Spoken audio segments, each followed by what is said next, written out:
Olá, sejam bem-vindos ao Lion Academy.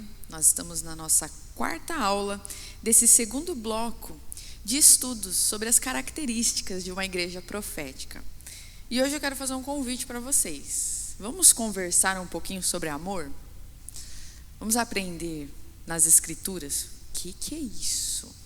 Mateus 22, 37 ao 40 diz assim: Jesus respondeu: ame o Senhor seu Deus com todo o coração, com toda a alma e com toda a mente. Este é o maior mandamento e o mais importante.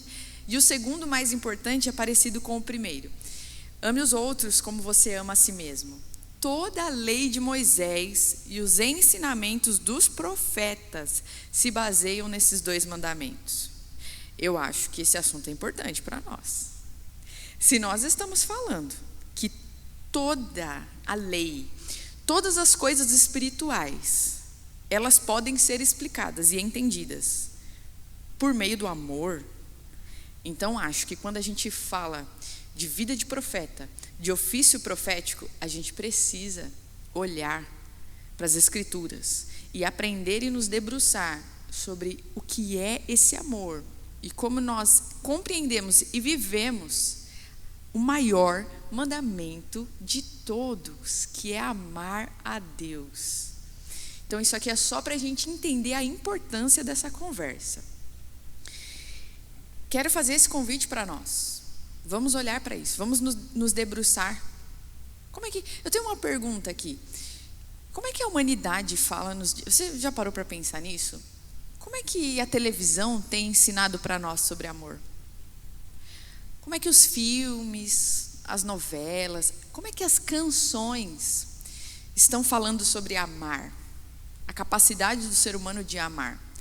Como é que as culturas, como o ser humano entende no século XXI o que é amar?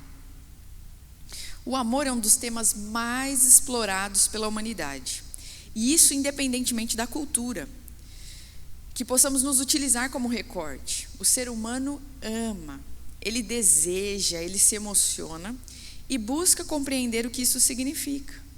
Existem questões culturais e saberes a respeito do assunto que são pertinentes a cada pessoa, povo ou nação. Não é muito inteligente a gente menosprezar o conhecimento popular também. O folclore, as lendas, os contos, as canções que narram uma jornada de aprendizagem humana nesse quesito. O que eu desejo hoje aqui com você é partilhar lições sobre um amor espiritual, perfeito e eterno. Quero falar sobre o amor que se materializa na figura de Jesus e que precisamos ter para o resto de nossa caminhada como nosso alvo. Nossa primícia aqui é que Jesus é um modelo de ser humano a seguir. Com ele aprendemos a amar, pois foi o único que amou perfeitamente. Então, se desejamos uma explicação a respeito do assunto, se desejamos encontrar fundamentos para o que chamamos de amor, precisamos olhar para a palavra de Deus e com a mente de Cristo. Tudo que lemos de Gênesis a Apocalipse fala sobre Jesus e o amor de Deus pelos seres humanos. Tudo ali fala sobre o seu perfeito amor que transpassa barreiras do tempo, da diversidade cultural, de geração após geração. Nós estamos e vamos falar hoje sobre um amor que antecede todas as expressões que o ser humano tem com relação a esse assunto. Porque o ser humano, a gente pode constatar isso facilmente.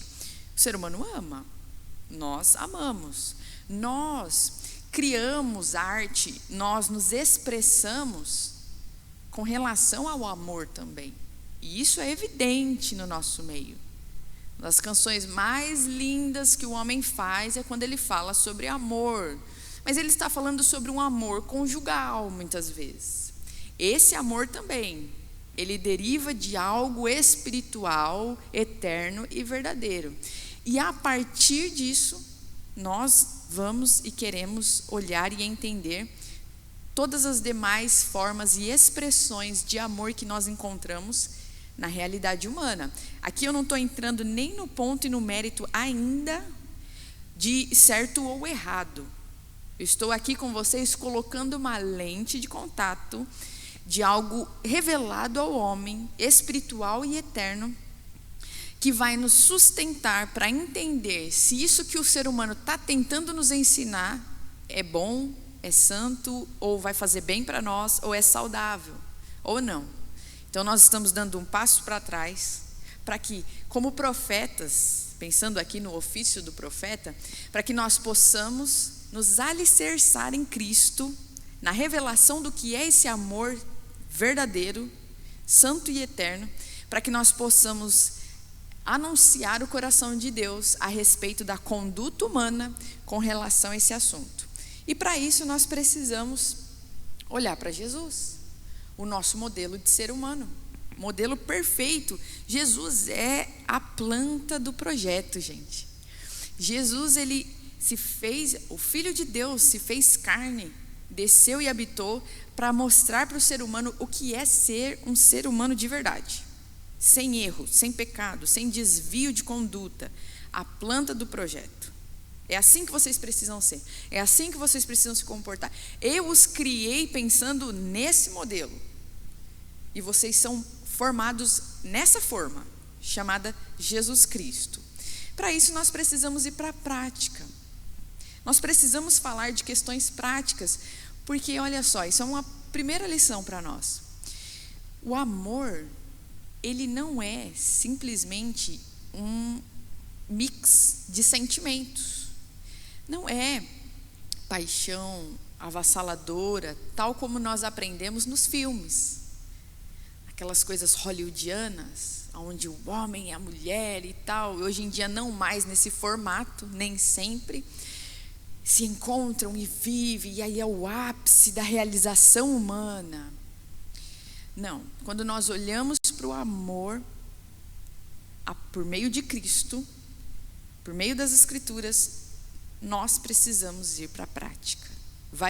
É muito mais profundo do que calafrios e borboletas na barriga. Vamos entender isso? Eu separei algumas lições para nós, vamos ver se a gente consegue tratar de todas. Mas eu vou falando aqui as principais. Lições práticas sobre o conceito de amor e como nós podemos ressignificar algo tão fundamental, visceral e tão existencial para o ser humano por meio de Jesus. E para começar, a nossa lição número 1 é essa. Jesus é o maior exemplo do ser humano que teve um estilo de vida baseado no amor. Leia lá em 2 Pedro 1, do 7 ao 8. Jesus é Deus, perfeito homem, perfeito Deus. Por isso, nos baseamos no seu ideal de comportamento. Fora de Jesus, não há amor seguro e saudável. Eu vou repetir.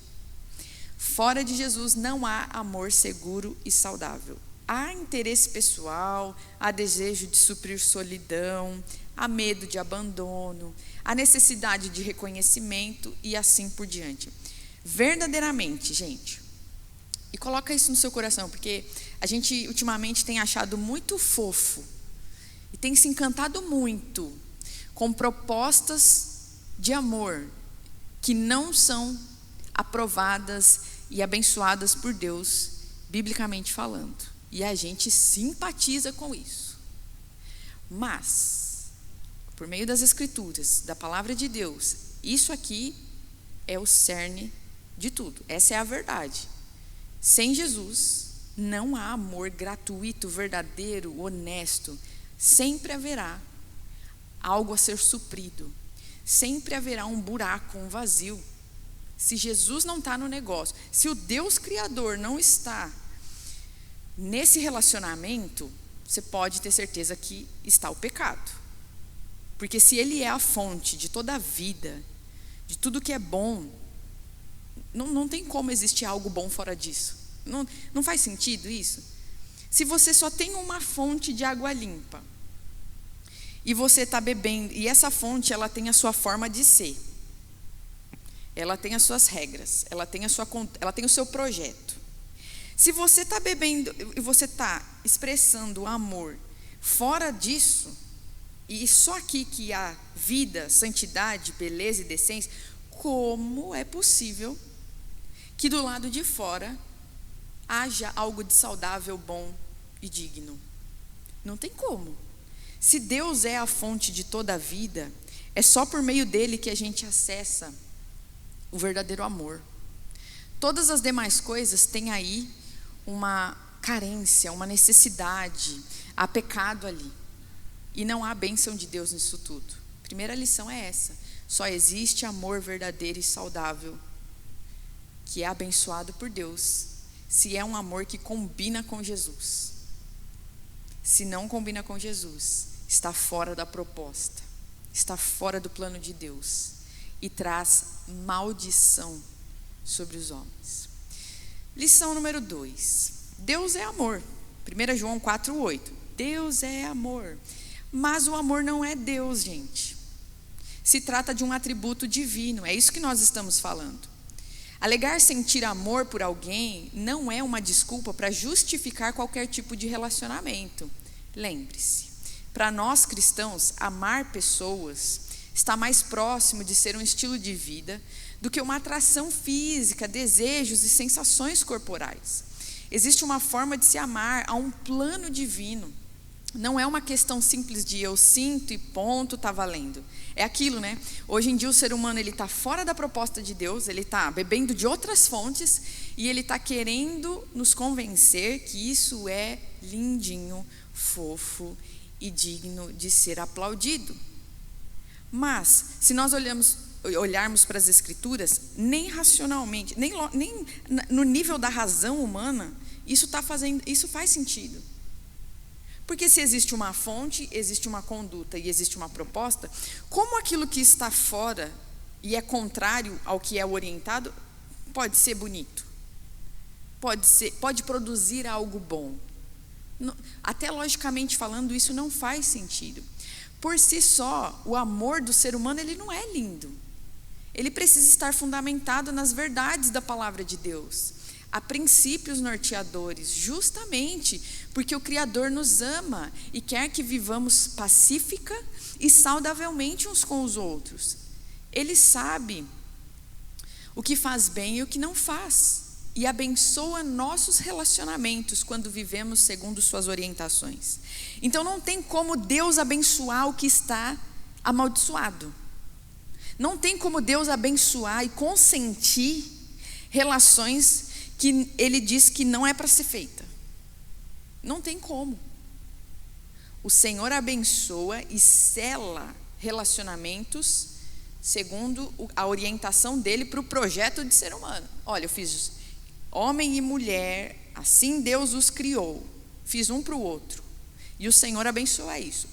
Fugiu da proposta, não é bonito, não é fofo. Por mais que hoje, e nos dias de hoje, nós estejamos sendo bombardeados por histórias e conto de fadas e músicas e uma maquiação, né? Uma maquiagem de beleza e de fofura e de ternura de coisas que Deus está condenando. Nós precisamos, como profetas, nos posicionar com relação a isso e dizer: não é bonito, não vai trazer vida, está trazendo destruição, e nós precisamos falar sobre isso. Terceira lição: a maneira como Jesus ama sempre vai apontar para o plano de Deus e a redenção da humanidade. A forma de amar, ela traz verdade, gente. Amor santo e verdadeiro glorifica ao Senhor. Quando amamos biblicamente, nós exaltamos o Filho, pois esse amor, antes de mais nada, é espiritual e verdadeiro, fruto de uma profunda transformação que temos vivido por meio da ação do Espírito Santo. Nós somos libertos dos nossos interesses pessoais de receber elogio e reconhecimento, por exemplo. Não temos mais a necessidade de mostrar ou provar nada às pessoas sobre nós mesmos. Deixamos de fingir afetuosidade ou de afagar os outros por motivos egoístas, quando Ele nos cura de toda dependência emocional de seres humanos. Amamos melhor quando aprendemos com Jesus que somos amados pelo Pai. Eu vou repetir isso aqui, porque é muito importante. Nós, por conta própria, somos incapazes de servir de forma honesta, de amar de forma honesta. É o Espírito Santo de Deus que nos cura, que nos capacita e quem nos faz transbordar do amor de Deus, para que a obra de nossas mãos seja verdadeiramente caridosa e humilde, sem a necessidade de sermos vistos. Então, aquilo que nós conversamos na aula passada sobre estilo de vida de oração e a hipocrisia de querer mostrar para os outros aquilo que não se é no particular com Deus, a cura disso vem quando nós, no secreto, na intimidade com Deus, passamos a amar o Senhor. A relação com Deus não se dá no campo da culpa, no campo da negação, no campo da vergonha. Se dá por amor. Então, esse amor nos transforma. E aí nós temos condição de mostrar isso para as pessoas.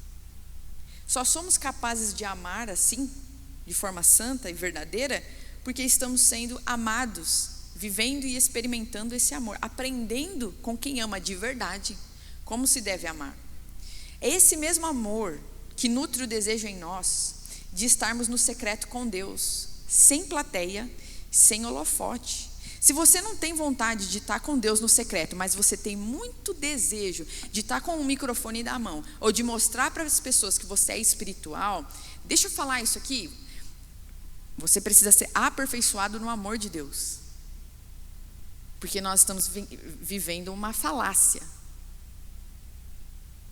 Vida cristã é sobre amor. E amor a Deus primeiramente. E o amor por Ele nos leva ao secreto.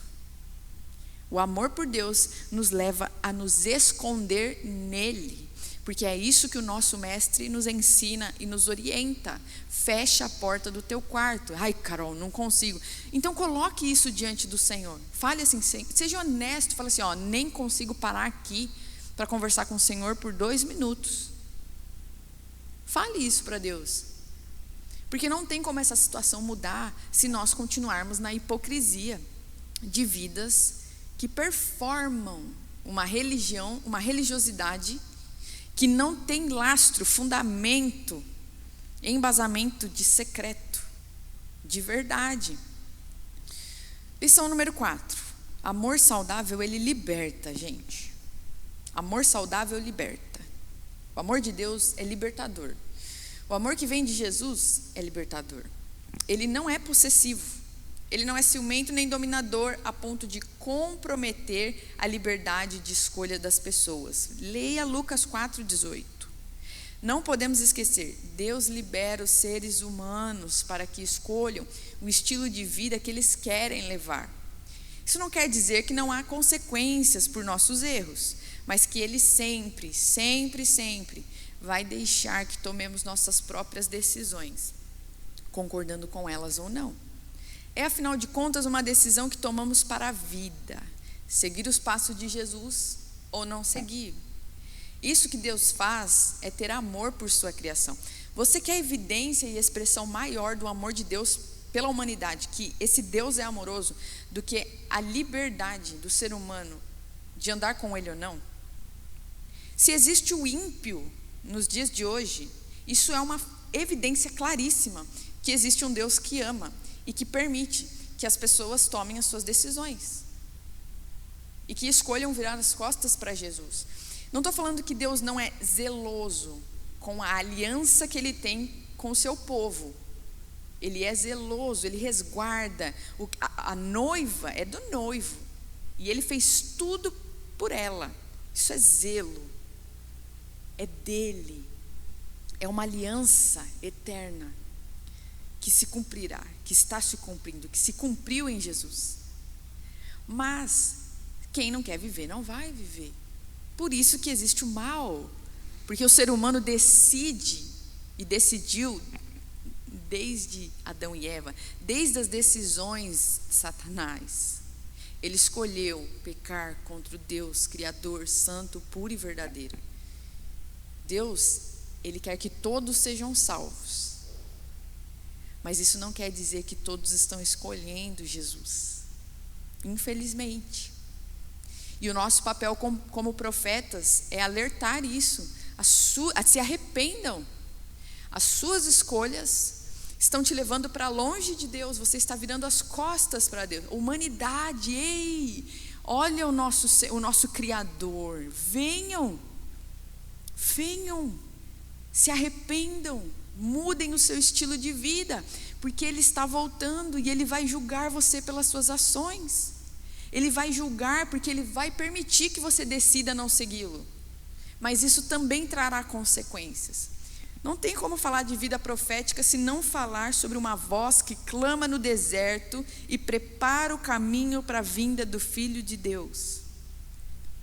Somos chamados como ofício profético para anunciar que Ele retornará e que há necessidade e urgência de arrependimento e mudança de estilo de vida. Lição número 5. Amar como Jesus ama. E isso aqui, gente, isso aqui para a nossa geração é importantíssimo. Amar como Jesus ama não é uma questão de discurso convincente.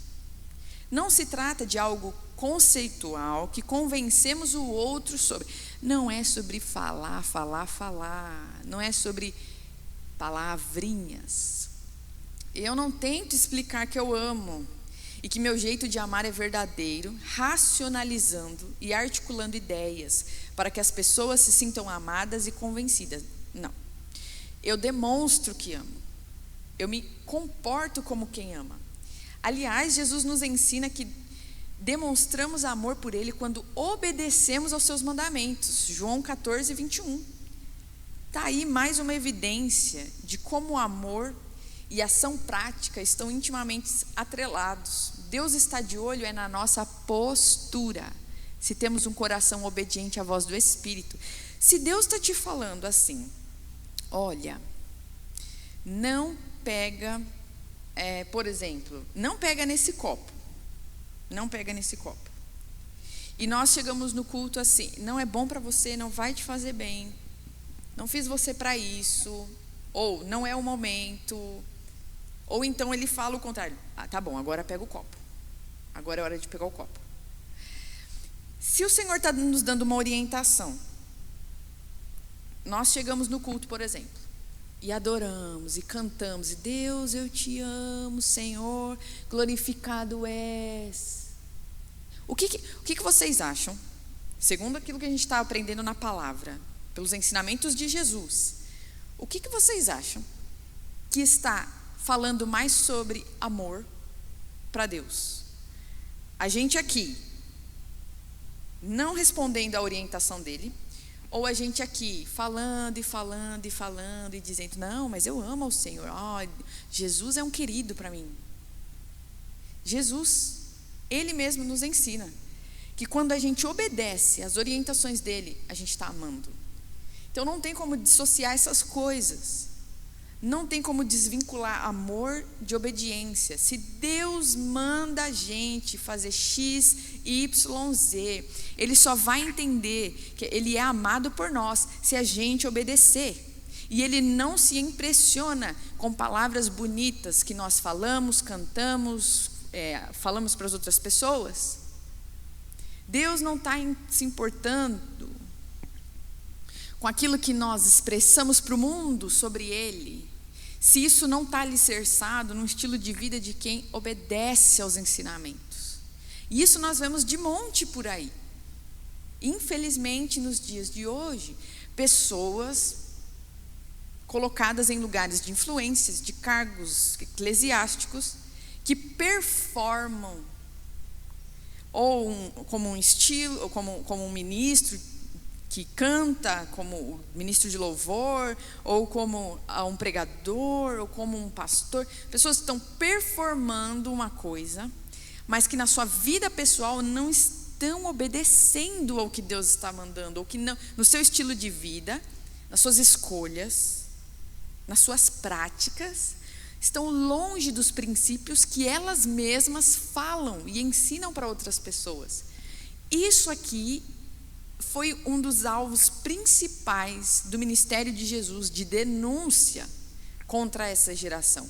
hipocrisia. E nós vamos bater muito nessa tecla, muito mesmo.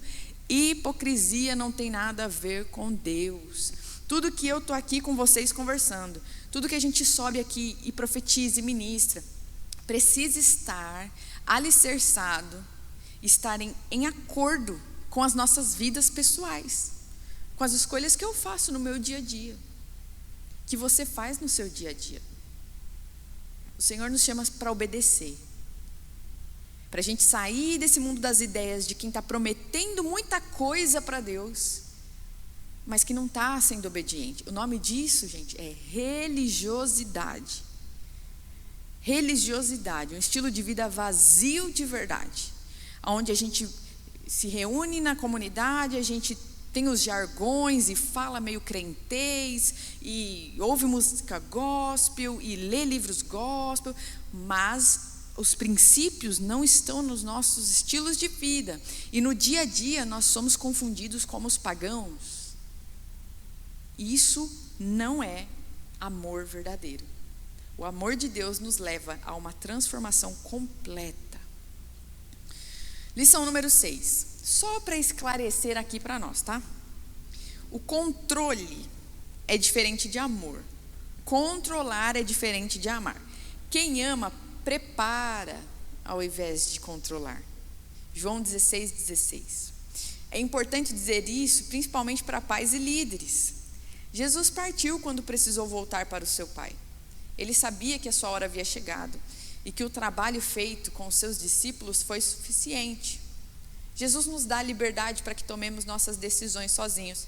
É um exemplo claro de quem confia no seu bom trabalho de desenvolver pessoas e que age com excelência. Pais que amam, educam seus filhos nos caminhos do Senhor, confiam e descansam em Deus, pois sabem que as raízes foram bem colocadas. Pais, agora eu quero falar com pais, líderes, pastores, presbíteros, diáconos, você que exerce liderança e influência na sua comunidade, na sua casa. Preparem seus filhos, preparem o rebanho para enfrentar os desafios da vida. Preparem o povo para os dias que estão por vir. Porque o Senhor Deus, Deus que ama, por amar, Ele nos prepara. E Jesus preparou os seus discípulos para os dias difíceis. Ele falou: vocês serão perseguidos, vocês serão martirizados pelo meu nome. Ele preparou, independente se era notícia boa ou notícia ruim. Jesus preparou porque Ele amou os seus discípulos. Quem ama não retém a verdade. Se tem notícia ruim vindo, e nós como profetas precisamos, vivendo ofício profético, somos chamados, responsabilizados por Deus para avisar quando o perigo está chegando. Por quê? Porque Ele ama. Porque Ele ama. E Ele prepara o seu povo para os dias difíceis. Pais, líderes, preparem seus filhos, preparem o povo. Aprendam com o Senhor sobre esses dias. Não controlem.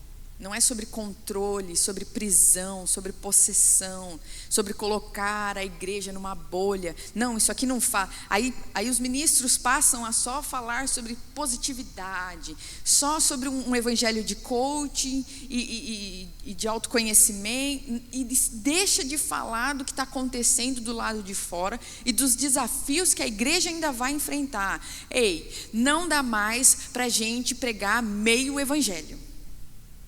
Não dá mais para pregar meio evangelho das coisinhas boas, e aí a conta vai crescer, conta bancária, né? Então o carro, e fica nisso. E aí, olha, ganhou o carro, ganhou a casa, olha, isso aí é culpa do inimigo. Eu não estou falando que... O meu desejo aqui é que a gente entenda que o evangelho, ele fala sobre coisas que vêm de Deus, no sentido de bênçãos, do reino de Deus vindouro, uma herança eterna, mas Ele também nos alerta e nos mostra e nos prepara para os dias difíceis. Sabe o nome disso? Vida adulta. O nome disso é vida adulta.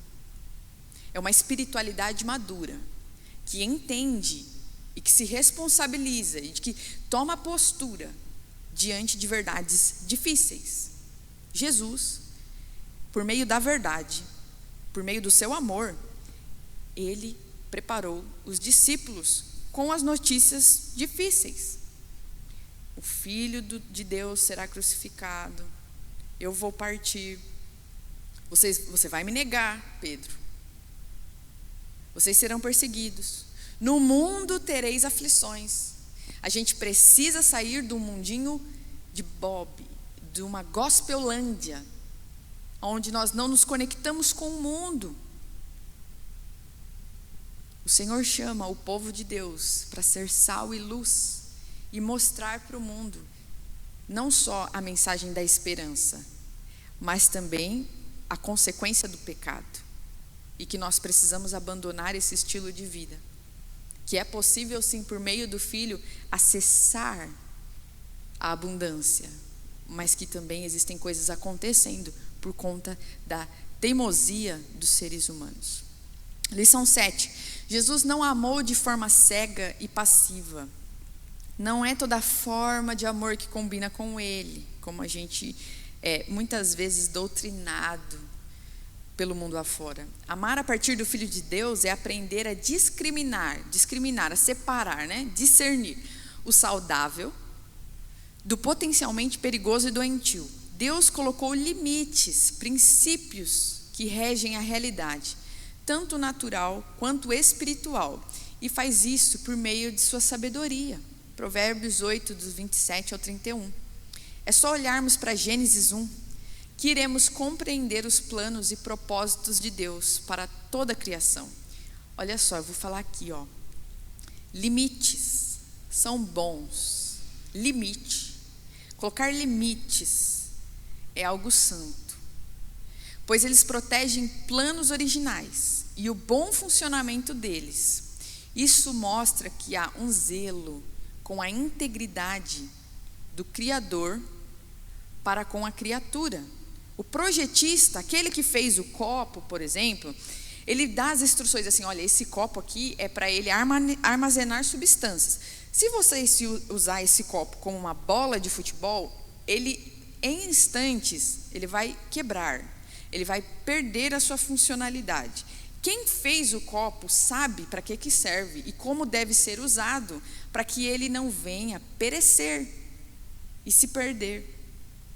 Da mesma forma conosco, o ser humano, feito por Deus, a imagem de Deus e semelhança, também tem um projetista, também existe um projeto e orientações de bom funcionamento para que não haja morte, destruição.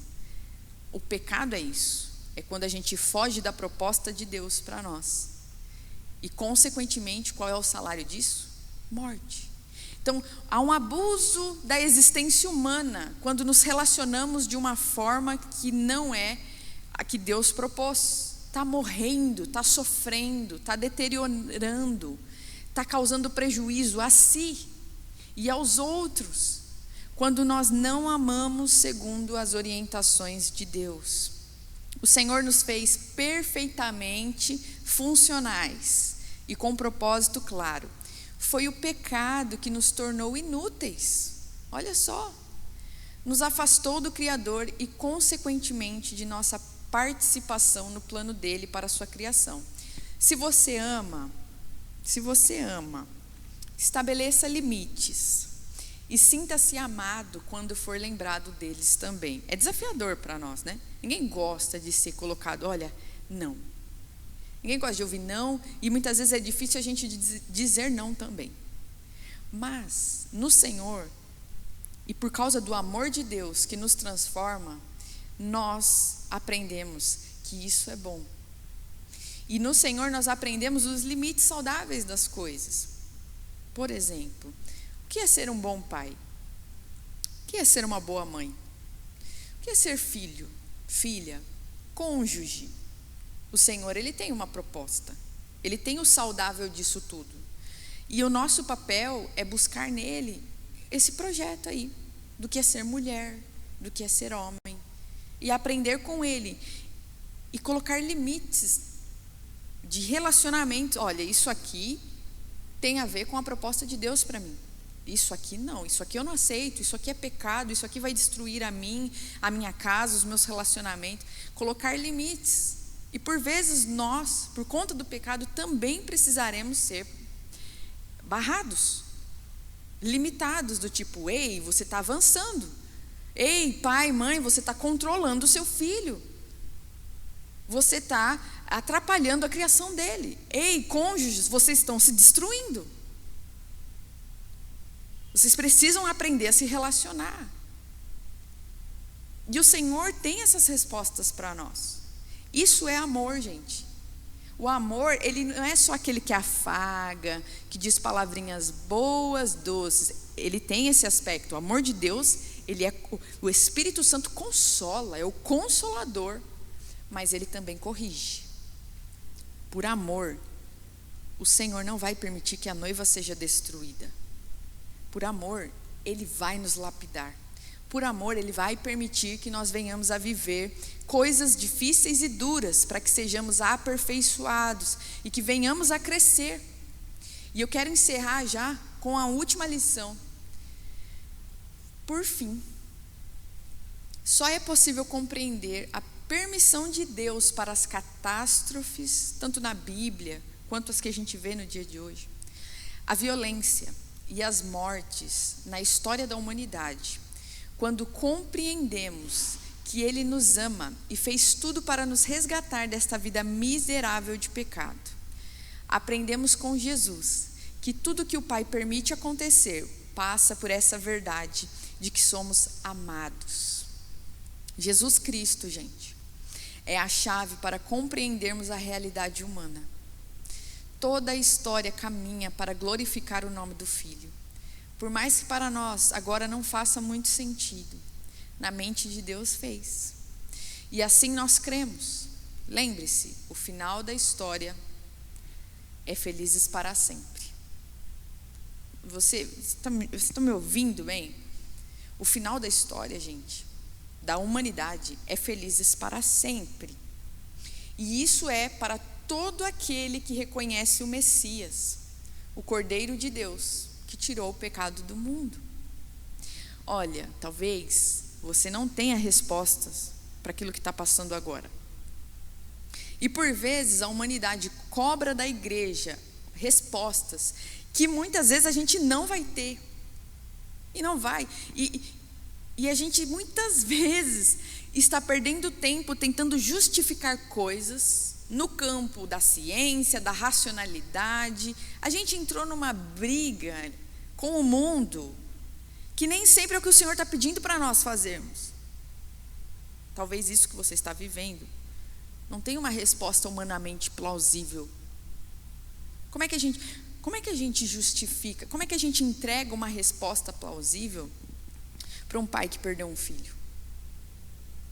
Como é que a gente convence? Ah, não, agora você me convenceu mesmo, realmente. Não. A dor humana, as catástrofes, as perdas, o sofrimento humano, ele não vai ser justificado humanamente. Ele não é no campo da razão. Ah, por que aconteceu isso com a minha esposa? Por que aconteceu? Isso não vai acalentar a dor da perda, a dor da injustiça, a dor do abuso, a dor da violência. Não.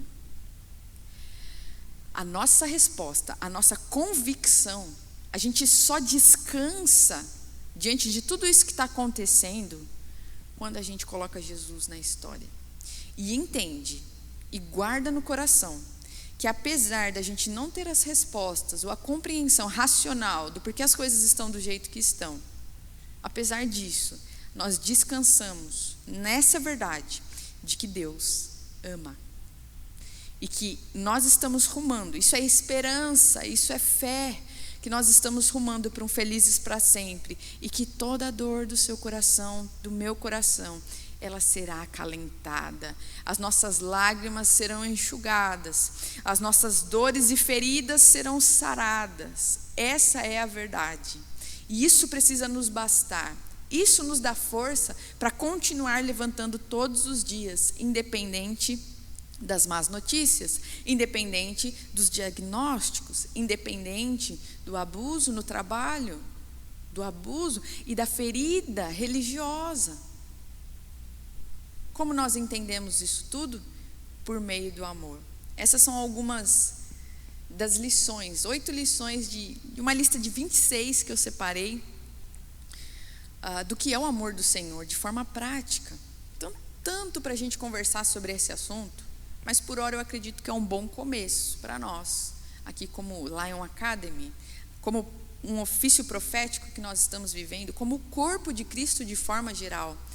Tudo que nós vivemos, gente, tudo que nós fazemos aqui, uns pelos outros, nós fazemos porque nós amamos a Deus, porque Ele nos amou primeiro e nós respondemos a esse amor.